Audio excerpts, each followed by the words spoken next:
Bom, gente, eu continuo aqui a aula agora falando sobre o estudo erro de estimação, compromisso entre bias e variância.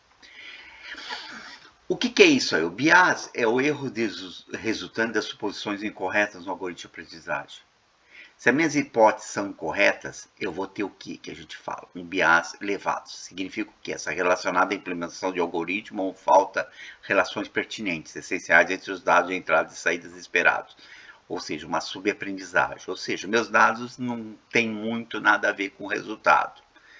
Eu depois vou mostrar um exemplo. E a variância é o erro de visacessibilidade, ou seja, a ocorrência de pequenas flutuações e instabilidade na amostra de treinamento. Também que os dados não foram bons, só que é as flutuações. Então, uma variância elevada significa o quê? Acarreta ao sobreajuste, ou seja, modelagem do ruído aleatório dos dados de treinamento em vez do resultado esperado. Então, é um erro redutivo, quantidade de valor resultando do ruído inerente ao problema. Então, por exemplo, aqui nessa figura fica mais fácil entender. Aqui eu tenho uma comparação de bias e variância.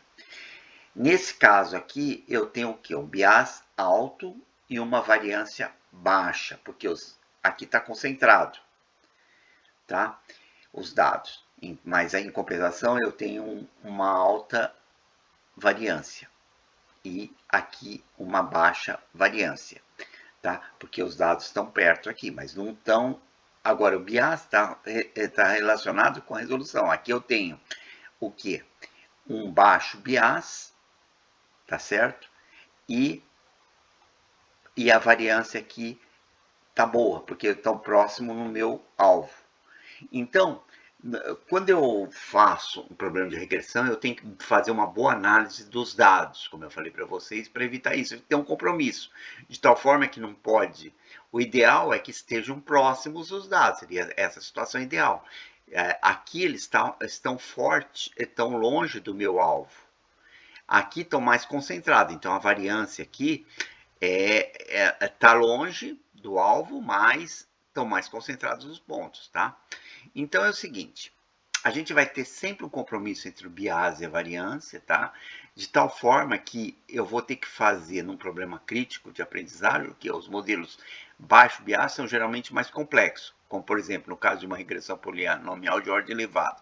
Entretanto, a utilização de modelos mais complexos permite que os dados sejam representados com mais precisão. Logicamente, o bias e a variância estão ligados com a qualidade dos dados e a quantidade. Quanto mais dados, melhor. E muitas vezes, o que você tem que fazer? Você tem que ter mais dados e escolher o teu melhor algoritmo de regressão. Como eu mostrei anteriormente, que se vocês têm que fazer no fundo, minimizar o erro, ou seja, a distância entre cada ponto e o teu polinômio que você vai fazer. A gente pode fazer a decomposição de bias variantes, forma de analisar a expectativa de erro de predição de um algoritmo para aprender um problema particular, como uma somatória de três termos, o bias, variância e o erro. O erro vai aparecer que é aquela diferençazinha que eu falei para vocês que vai aparecer no momento que eu faço o meu polinômio. E esse erro aqui redutível é um erro que vai existir, mas ele pode ser minimizado. Então, esses dois elementos acabam sendo muito importantes. Aqui eu mostro uma interpretação, tá, do erro total, tá, do que é bias e variância, né? O bias, de novo, está ligado com o erro de aproximação e a variância com o erro de estimação, tá? O erro de aproximação e a variância com o erro de estimação. Então, aquilo lá que eu falei, mostrei anteriormente dos pontos concentrados. Um exemplo para mostrar para vocês como funciona o que é bias e variância. Eu tenho fazer a distinção de homens e mulheres. O modelo simples, eu teria uma característica, um feature, que é o tamanho de uma pessoa, para diferenciar homem e mulher. Então, a gente tem como features o quê? Geralmente, os homens são maiores que uma mulher. Então, o bias elevado é no caso dos homens pequenos e mulheres grandes, que pode acontecer. Então, eu vou ter um bias elevado. E uma variância baixa no caso do quê? De ser feita uma estimativa precisa da faixa de altura. Normalmente, com um feature só, com uma característica só, às vezes eu posso incorrer esses erros, tá? A menos que a amostra seja muito significativa. Em outras palavras, para resolver um problema, geralmente de machine learning, é importante vocês saberem o que vocês estão procurando. Não sei se vocês lembram daquele problema lá dos passarinhos, né, das aves, que eu falei que era importante um oráculo, alguém que especialista que pudesse dar uma dica que fosse suficiente para você fazer a distinção. E isso vai acontecer todo momento. Para melhorar isso, eu posso considerar modelos mais complexos. Por exemplo, característica, features, tamanho, altura, peso, comprimento de cabelo, voz, quantidade de cabelo, cor da pele. Com isso eu consigo o quê? Ir melhorando os dados. Só que vai aparecer o quê? Uma complexidade, porque vai te dar um polinômio. Então, como feature eu posso usar, geralmente os homens são maiores que uma mulher, bias baixo, quase nulo. É possível que a representação que haja um hiperplano separando homem e mulher.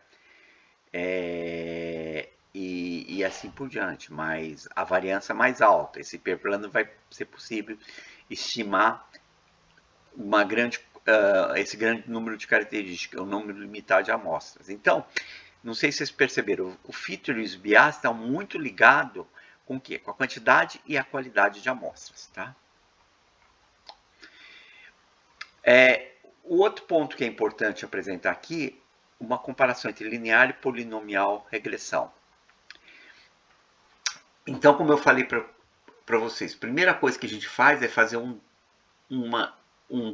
check-out dos dados e fazer uma representação gráfica dos dados. Então, nesse exemplo aqui, eu fiz um exemplozinho simples aqui, que depois eu vou pedir para vocês fazer como exercício, como prever o salário de um candidato a um determinado emprego. Então, o que vai acontecer aqui? Eu tenho que fazer a representação gráfica desse conjunto de dados, onde a gente vai poder observar o quê? O aumento salarial de um profissional. Podemos observar o quê? O aumento salarial profissional do profissional do setor.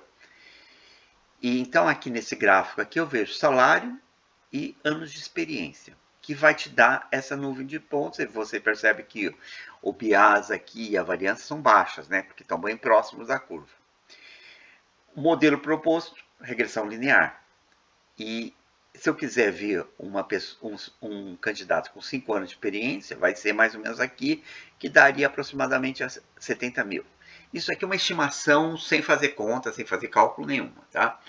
Agora, como existe um grande número de empresas atuando no setor, pode-se observar que para um modelo de predição do salário de um trabalhador, baseado nos anos de experiência profissional, gráfico anterior, pode não ser um método mais realístico para análise do problema. Por quê? Porque se você entrar mais em detalhes, você vai perceber, por exemplo, o salário de um professor é diferente do salário de um engenheiro. Mesmo existe, por exemplo, se eu estou falando um profissional na área de ensino e de engenharia, né, um engenheiro. Mesmo existindo uma lacuna salarial entre diferentes categorias de engenheiro. Olha, é mais complicado ainda, porque se eu pensar professor e engenheiro, ainda é diferente se você tem um engenheiro civil, um mecânico, um elétrico, assim por diante. Então, fica difícil você fazer uma análise considerando os dados sem pensar em categorias salariais.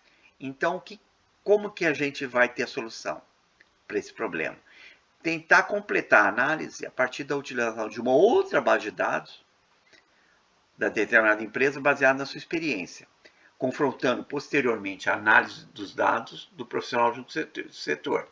Então, em outras palavras, eu vou prever o candidato a determinado o salário do candidato a determinado emprego, olhando dentro da própria empresa profissionais mais correlacionados com a área de atuação, o que vai acontecer. Então, se eu tiver uma planilha, que eu estou dando de exemplo aqui, salarial, pelos anos de experiência considerando a empresa, eu vou ter graficamente um gráfico de evolução desse tipo aqui, que eu fiz uma aproximação aqui. Então, o que a gente já percebe aqui? Que se você olhar a própria empresa, a evolução é polinomial. E se vocês olharem o setor, todo o setor, uma reta. Então, o que você tem que fazer? Misturar as duas. Então, o que a gente vai nesse exercício aqui que eu estou dando exemplo, se a gente pegar, por exemplo, 5 anos que a gente já pegou antes, eu vou ter uma faixa grande de possibilidades, entre 10 mil e 300 mil. Então, o que eu tenho que fazer? Eu tenho que achar um modelo mais adequado e através da regressão polinomial, ele é mais preciso. E ajustar. De tal forma que, é isso que eu falo aqui depois para vocês, que no final, o que eu pego? Eu pego aquela curva e faço uma média, isso é um valor aproximado, entre o valor que eu tinha estimado antes, pensando em empresa, e o valor que eu encontro aqui no polinomial. Logicamente, isso aqui é uma introdução ao exercício que eu estou passando para vocês, que a gente fez um cálculo aqui sem muita precisão, mas dentro de uma estimativa. 130 mil seria o salário ideal. Eu fiz uma conta entre os 5 e os 6. Mas através do machine learning, a gente pode obter mais precisão para o cálculo desse modelo de predição. Agora eu vou falar dos pacotes Python para regressão linear.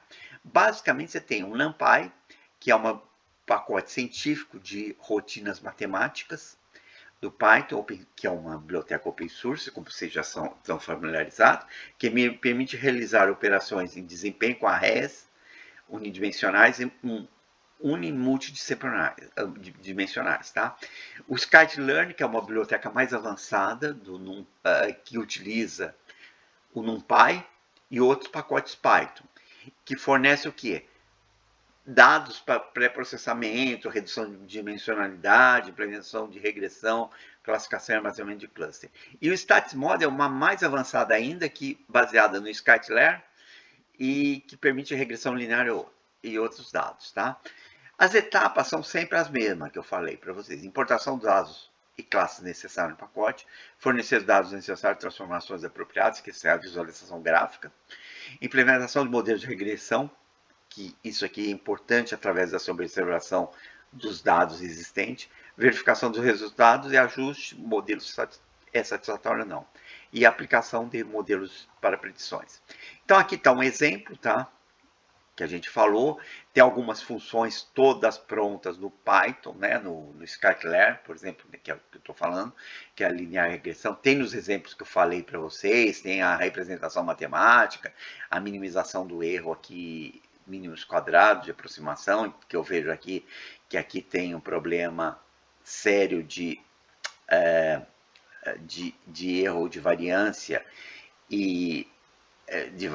aqui no sistema, né, porque ele nos aproxima do ponto. E, finalmente, nos exemplos aqui, eu mostro 3 exemplos aqui para vocês. Um exemplo de uma regressão linear simples, vocês vão ver que é muito fácil, uma dataset que vem do Scalar Diabetes, e outros exemplos é só para mostrar as bibliotecas existentes. Então, por exemplo, um exemplo simples que eu falei para vocês usando a biblioteca Scalar, que é o primeiro exemplo que eu estou fornecendo para vocês, que é o que? Eu dou os pontos e vocês têm que transformar esses pontos aqui em dados de entrada. Então, então aqui eu estou usando dados que eu tenho, tipo aquilo lá que eu apresentei no início da aula com respeito aos salários. Então, com isso eu tenho que transformar. Lembrar assim que esses pontos aqui quer dizer o quê? Aqui tem 2 dimensões, aqui é o x, o x e o y, tá?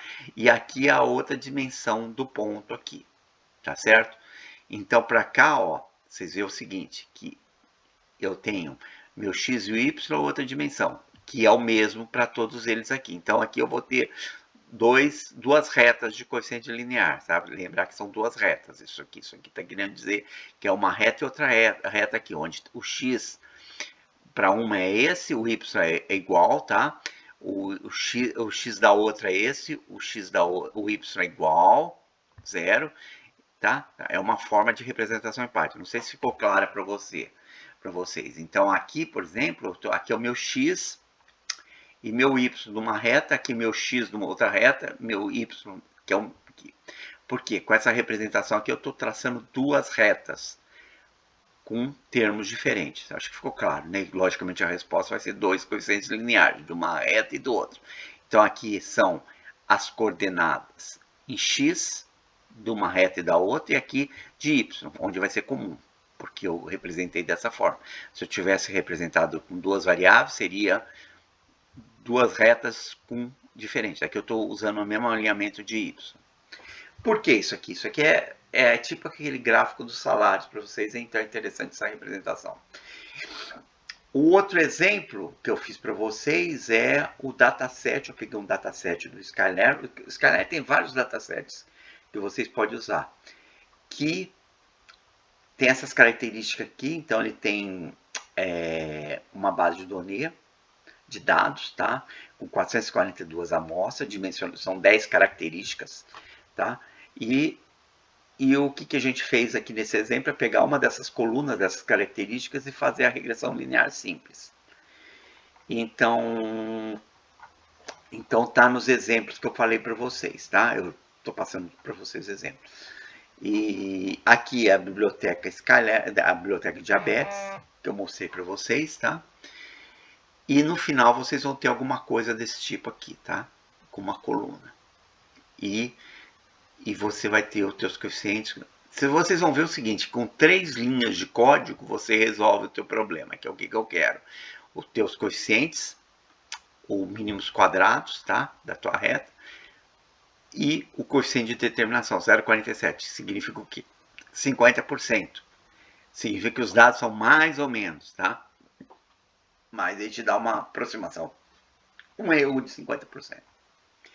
E os outros exemplos é mostrar para vocês que existe uma série de bibliotecas no Skylab de exemplos de bases de dados todas prontas, como diabetes, como para fazer preditores, tudo isso aqui são exemplos, dados fornecidos que vocês podem usar como exemplo na hora de fazer as análises, tá?